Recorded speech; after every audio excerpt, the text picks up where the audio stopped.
ଆସନ୍ତୁ ଆଜି ବୁଲି ଦେଖିବା ଆମ କେନ୍ଦ୍ରାପଡ଼ା ଜିଲ୍ଲାର ଏ ଜାଗାଟି ନାଁ ହେଉଛି ବଗପାଟିଆ। ବଗପାଟିଆରେ ଏବେ ଆମ ମା ପଞ୍ଚୁରାଇ ମନ୍ଦିର ଅଛି। ଏହି ମନ୍ଦିରଟି ଥିଲା ଆଗରୁ ସାତଭାୟା ସମୁଦ୍ରକୂଳ ଅଞ୍ଚଳରେ ପୁରା ସମୁଦ୍ର ଖାଇବାରୁ ମା ପଞ୍ଚୁରାଇ ବଗପାଟିଆରେ ଏବେ ଆସିକି ଅଛନ୍ତି। ନୂଆ ମନ୍ଦିର ହେଇଛି ସେଠି। ଏଇ ଯେଉଁ ଦେଖୁଥିବେ ଘର ସବୁ ଲୋକମାନେ ସମୁଦ୍ର କୂଳରେ ରହୁଥିଲେ। ଗଭର୍ଣ୍ଣମେଣ୍ଟ ତାଙ୍କୁ ଆଣିକି ଏଇ ଜାଗାରେ ଥୟ କରାଯାଇଛି। ଏ ଜାଗାଟା ହେଲା ଆମର ବଗପାଟିଆ। ଏଠି ଲୋକମାନେ ଆଗରୁ ସେଠି ରହୁଥିଲେ ଯେଉଁ ସାତଭାୟାରେ ବହୁତ ଅସୁବିଧାରେ ଚଳୁଥିଲେ। ପାଣି ହେଲେ ବହୁତ ଅସୁବିଧା ହେଉଥିଲା। ସେଥିପାଇଁ ମନ୍ଦିର ସହିତ ଏବଂ ଗାଁ ଲୋକଙ୍କୁ ଆଣିକି ଗଭର୍ଣ୍ଣମେଣ୍ଟ ଘର ଜାଗା ସବୁ ଏସବୁ ଜାଗାରେ ଦେଇଛନ୍ତି। ସେମାନଙ୍କୁ ଚାଷ ଜମି ପାଖରୁ ଏବେ ସେମାନଙ୍କ ଘର କେମିତି ଚାରିପଟରୁ ରାସ୍ତା ସେମାନଙ୍କୁ ଦିଆଯାଇଛି। ଦେଖିପାରୁଥିବେ ଏବେ ବି କାମ ସବୁ ଚାଲିଛି। ପ୍ରତ୍ୟେକ ଘର ରାସ୍ତା ପ୍ରତ୍ୟେକ ଲୋକ ସମସ୍ତଙ୍କ ଘର ପାଖକୁ ଯାଇପାରିବେ। ସବୁଆଡ଼େ ରାସ୍ତା ଭଲ। ଏସବୁ ନୂଆ ଜାଗା ସବୁଆଡ଼େ। ଏଇ ଲୋକମାନେ ସବୁ ଆଗରୁ ରହୁଥିଲେ ଛୋଟିଆ ଛୋଟିଆ କୁଡ଼ିଆ କରିକି ସେପଟେ। ଆମେ ଆଉ ଆଗକୁ ଯାଉନୁ, ଏଇଠୁ ବୁଲିଲୁ। ଆମେ ଯିବୁ ଏବେ ଆମର ସାତଭାୟା ଅଞ୍ଚଳ ଏଗୁଡ଼ା ସବୁ ଦେଖିଛନ୍ତି। ଏବେ ଆମେ ଯିବୁ ପେଣ୍ଠ। ଭିଡ଼ିଓ ଟିକେ ଦେଖିବେ, ବହୁତ ବଢ଼ିଆ ବଢ଼ିଆ ଭ୍ୟୁଜ୍ ଜଙ୍ଗଲ ଆସିବ। ସବୁ ଆମର ସାତଭାୟା ଅଞ୍ଚଳର ଜଙ୍ଗଲ ସବୁ କି ଗଛ ଥାଏ। ଆଉ ସେଠିକାର କଙ୍କଡ଼ା ମଧ୍ୟ ମିଳେ, ବଢ଼ିଆ ବଢ଼ିଆ କଙ୍କଡ଼ା। 300 400 ଏମିତିରେ ବି 150 120 ଟଙ୍କା ଏମିତି କଙ୍କଡ଼ା ସବୁ ରହୁଛି ରେଟ୍। ସବୁଗୁଡ଼ା ସମୁଦ୍ର କଙ୍କଡ଼ା। ଆଉ ସେ ସମୁଦ୍ର କଙ୍କଡ଼ା କେଉଁଠୁ ଧରନ୍ତି, ତାଙ୍କ ଜାଲ କେମିତିଆ, ସେ ଲୋକ କେମିତି ଆପଣମାନଙ୍କୁ ଦେଖେଇବି। ଭିଡ଼ିଓ ସାଙ୍ଗରେ ଯୋଡ଼ି ହେଇକି ରହିବେ। ଭିଡ଼ିଓଟି ହେଇପାରେ ଲଙ୍ଗ୍ ଭିଡ଼ିଓ, କିନ୍ତୁ ଦେଖିବା ପାଇଁ ଭଲ ବହୁତ ଲାଗିବ। ଏଇ ଜାଗା ସବୁ କେମିତିଆ ଗୋଟେ ନୂଆ ଜାଗା। ଆଉ ଏଇ ମନ୍ଦିର ବିଷୟରେ ତ ଆପଣ ଜାଣିଥିବେ। ସେ ମନ୍ଦିରଟି ସାତଭାୟାରେ ଏବେ ସେଟା ବ୍ୟାନ୍ କରିଦେଲା ଗଭର୍ଣ୍ଣମେଣ୍ଟ। କାହିଁକିନା ଲୋକ ବହୁତ ଅସୁବିଧାରେ ପଡ଼ିଲେ। ସେମାନେ ସ୍କୁଲ କଲେଜ ପଢ଼ାପଢ଼ିରେ ବହୁତ ଅସୁବିଧା ହେଉଥିଲା ସେ ଜାଗାରେ ରହିଲେ। ଶିକ୍ଷାର ବହୁତ ସମସ୍ୟା ଥିଲା। ଶିକ୍ଷା ସେମାନେ କିଛି ପାଉନଥିଲେ। କିନ୍ତୁ ଯାହା ହଉ ଗଭର୍ଣ୍ଣମେଣ୍ଟ ସେମାନଙ୍କୁ ଏବେ ଘର ଜମି ସବୁ ଦେଇଛି। ସେମାନେ ଏବେ ସବୁ ବସବାସ କରୁଛନ୍ତି ଏଇ ଟାଇପ୍ର।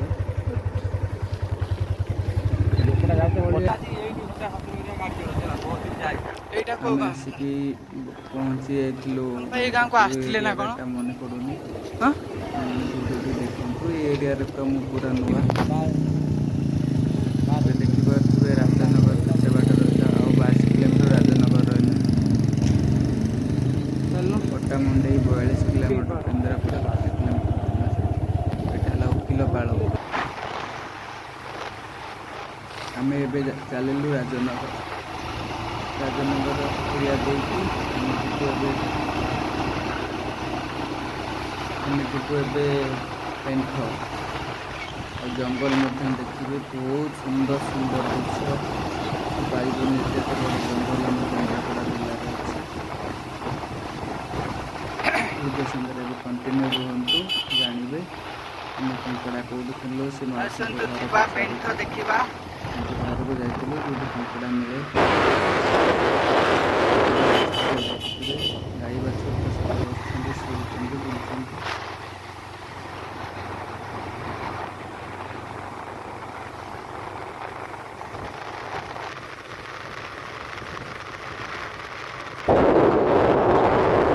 ଭଲସେ ଭିଡ଼ିଓ କରିପାରିଲୁନି, ହେଲେ ସେଠି ତ ପେଣ୍ଠରେ ବର୍ଷା ବହୁତ ହେଉଥିଲା। ଏଇ ଭିଡ଼ିଓଟି ଦେଖିବେ ଆପଣ କେମିତି ସେ ସମୁଦ୍ର କୂଳଟା।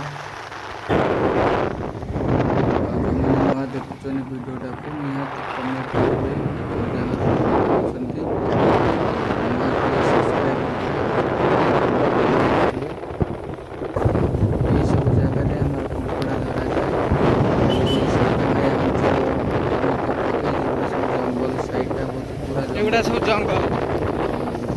ଏଇ ଯେଉଁ ଆମର ଜଙ୍ଗଲ ତଳରେ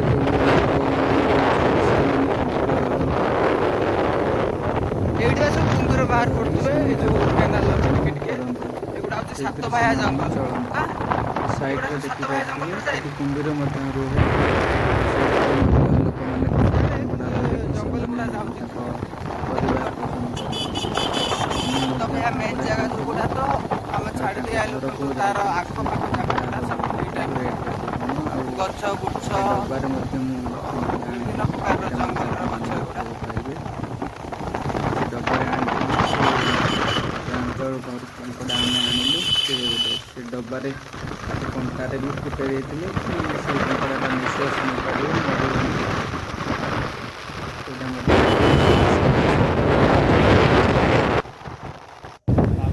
ସେମାନେ କଙ୍କଡ଼ା ଧରନ୍ତି ଏଇ ଜାଗାରେ ଦେଖିପାରୁଥିବେ।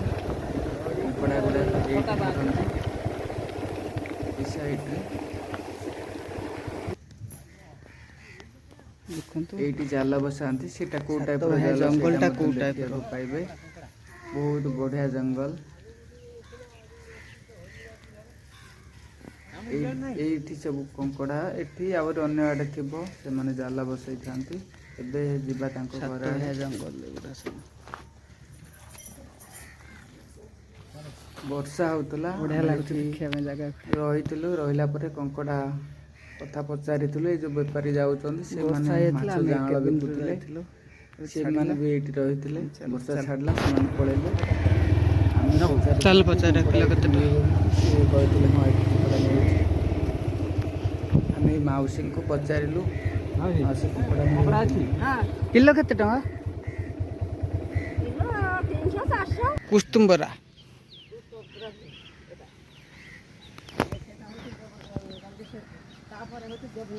ଏଇଠୁ ପେଣ୍ଠ କେତେ କିଲୋମିଟର କେଜାଣି? ଚାଲ ଯିବା ମାଉସୀଙ୍କ ଘରଟା କଙ୍କଡ଼ା ଦେଖିବା। ମାଉସୀ କ'ଣ ସାରୁ ଫାରୁ ଲଗେଇଛନ୍ତି।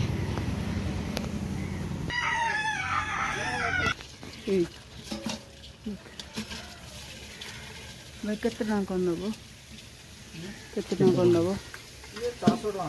ନା ଆମେ କଣ୍ଟପଡ଼ାର ସେଇ କେତେ ଟଙ୍କା ଦେଖିଲୁ? ବାପି କହିଥିଲା ଯେ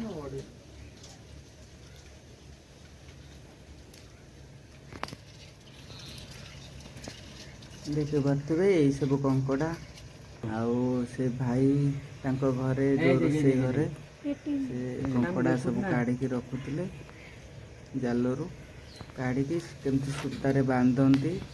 କଙ୍କଡ଼ା ତ ଜାଲ ତାଙ୍କର କାଟିବା କଙ୍କଡ଼ା ଧରିବା ଜାଲ ହେଉଛି ଏଇ ଟାଇପ୍ର। କାହିଁ କାଟୁନାହାନ୍ତି ଏଇ ଜାଲଟି ହେଉଛି ବସେଇଦେବେ କଙ୍କଡ଼ା ଚାଲି ଚାଲିକି ସେ ଜାଲ ଭିତରକୁ ପଶିଯିବ। ତାପରେ ଏମାନେ ଆସିକି ତା ମୁହଁକୁ ବାନ୍ଧିଦେବେ। ବାସ୍ ଯେତିକି କଙ୍କଡ଼ା ପଶିଥିବ ସେଥିରେ ରହିଯିବ ଏଇ ଟାଇପ୍ର। ଆହୁରି ଅଛି। ଆଉ ଆମେ ତାଙ୍କୁ ନେଇଯିବା, ରେଟ୍ ଛୋଟକୁ ପଚାରିଥିଲୁ। ନେଇଯିବା। କଙ୍କଡ଼ା ସବୁ ରେଟ୍ ଅଛି। ଟିକେ ଛୋଟ କଙ୍କଡ଼ା ଅଛି ଆମର 150 ଟଙ୍କା। ଆଉ ତାଠୁ ଟିକେ ବଡ଼ ଅଛି 350 ଟଙ୍କା। 300 ଟଙ୍କିଆ ଅଛି ବି ଟିକେ। ଆଉ ସବୁଠୁ ବଡ଼ ବଡ଼ କଙ୍କଡ଼ା ଯେଉଁଗୁଡ଼ା ସେଗୁଡ଼ା ରେଟ୍ ହେଉଛି 400 ଟଙ୍କା। ମୁଁ ଗୋଟେ ଡବା ନେଇକି ଯାଇଥିଲି।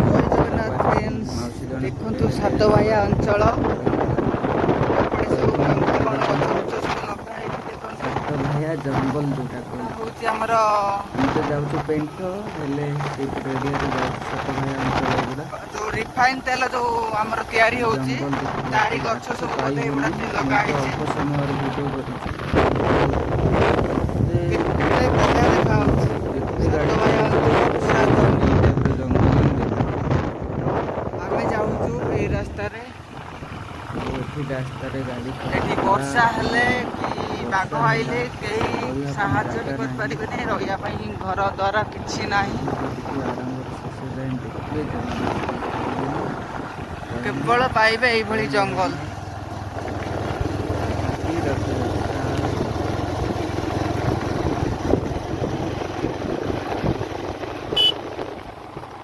ବର୍ଷା ପକଉଛି, ଆମେ ବର୍ଷାରେ ମଧ୍ୟ ଭିଡ଼ିଓ କରୁଛୁ।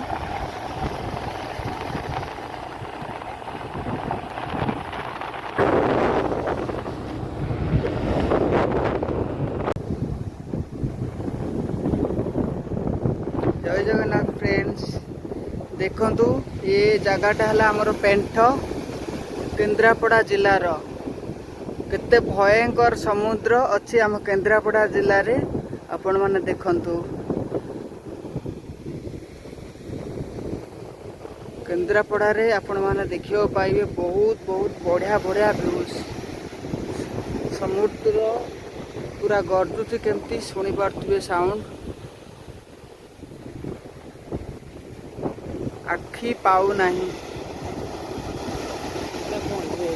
सेपटे सेपटे डिपो गोटे गोटे अछि ना ना बोट जहाज आछि बोधे से हमर पेंट जोठी जहाज गाधा करंती समस्त बोधे आपण माने देखि पानो पत्थर बिछा हेका जाउची काहे ना पाउनी समुद्र किंतु आम खाई खाई आसु कैमरा पाउनी समुद्र कूल खाई आसिले से रास्ता अछि हम आखि पाउ से रास्ता पर को मध्य पळेले सेपटे बहुत घर रहउची जाफल से घर गुड़ा सब खाई जीवो भाई एबे आमे जिबा तुठको जोठी से गाधा पजल करम गाई गोरु सब चरुचंती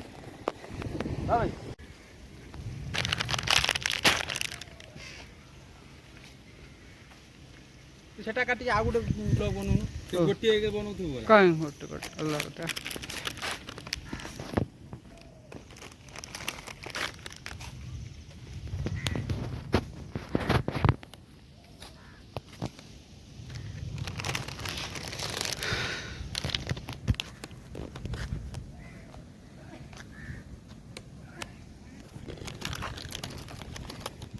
देखंतु एटा हला हमर पेंठ केन्द्रापड़ा जिलार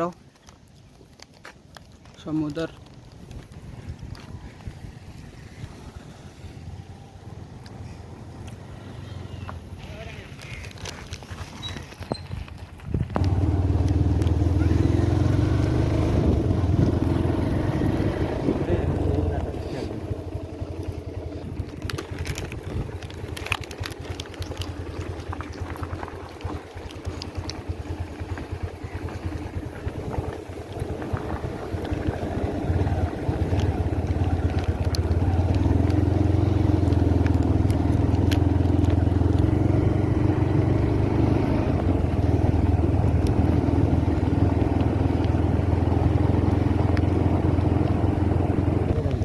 चलनो कूल को गाड़ी नहीं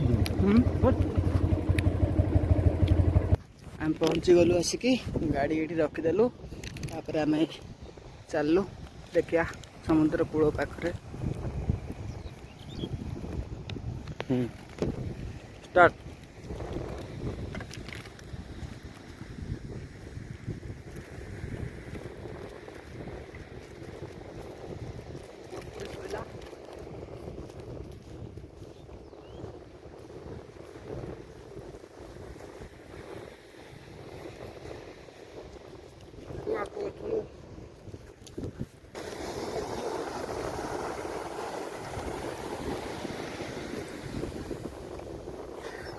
देखंतु आम आसिक बर्तमान पहुँची गलु समुद्र कूल रे